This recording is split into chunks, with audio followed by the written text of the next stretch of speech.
We know that in biblical times, both from the book of Deuteronomy, the book of Joshua, we know that the Golan was a city of refuge in an area identified as the Bashan. And the Bashan is, in fact, the Golan. Jewish life here in the Golan goes back thousands of years. What we have here is an incredible example of Jewish life during the Mishnaic into the Talmudic period, which takes us from the late Roman period into the Byzantine period, and even overlapping with the beginning of the early Arab conquest here in the land of Israel. This particular space is in an area known as Katzrin. Katzrin's a modern city today located in the Golan Heights, but it sits adjacent to and owes its name to the ancient Jewish village of Katzrin. The ancient city of Katzrin was discovered, archaeologically speaking, after the Six-Day War.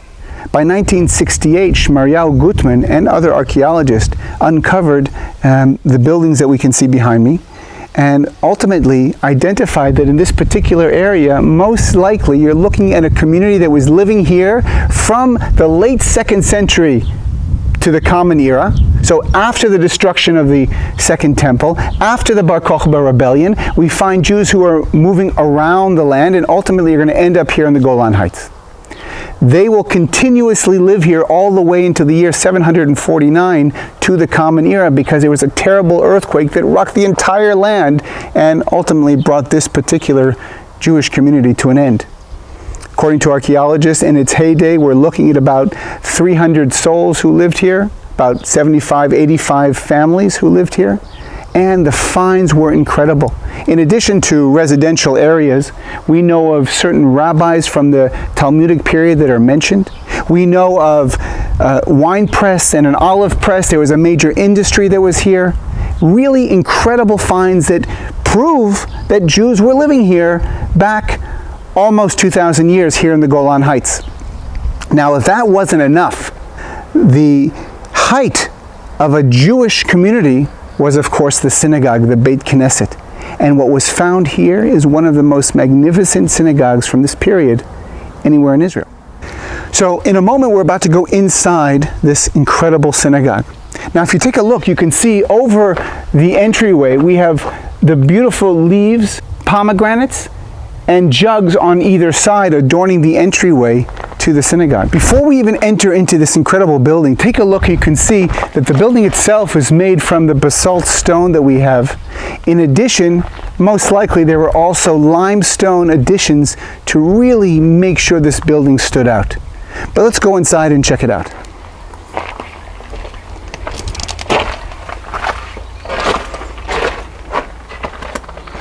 Standing inside this particular synagogue, well, it throws us back to an era in which Jewish life was thriving.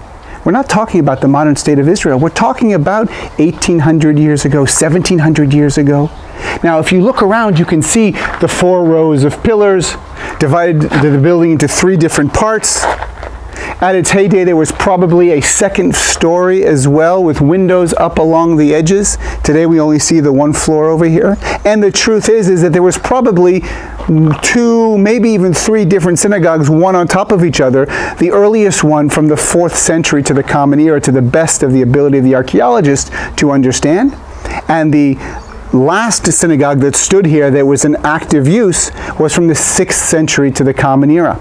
So we're talking about a period of time in which the Jews who were living up here would have just recently received the Mishnah that was sealed and delivered in the city of Tzipori in the Lower Galilee by Rabbi Judah the Prince, Yudah Nasi.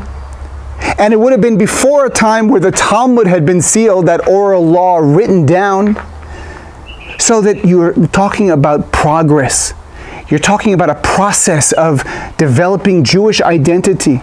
And this is a perfect example of the vibrancy of Jewish life.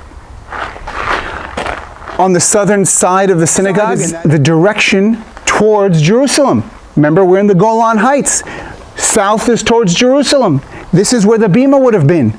And they discovered a niche behind the bima that actually served, most likely, as a gniza, where old sacred texts that could no longer be used would have been placed, a burial of sorts. This synagogue destroyed, as I mentioned, in the 8th century in that incredible earthquake that, well, literally rocked the country to its core. Later in the 13th century would serve as a mosque during the Mamluk period in the northern part of the synagogue, and ultimately would stay, well, silent until today. People will come here, not only people who travel throughout Israel to experience it, but there are celebrations which take place here. And that is quite an incredible thing if you think about it. Moments where Jews can come together and celebrate where Jewish voices were heard 1700, 1800 years ago.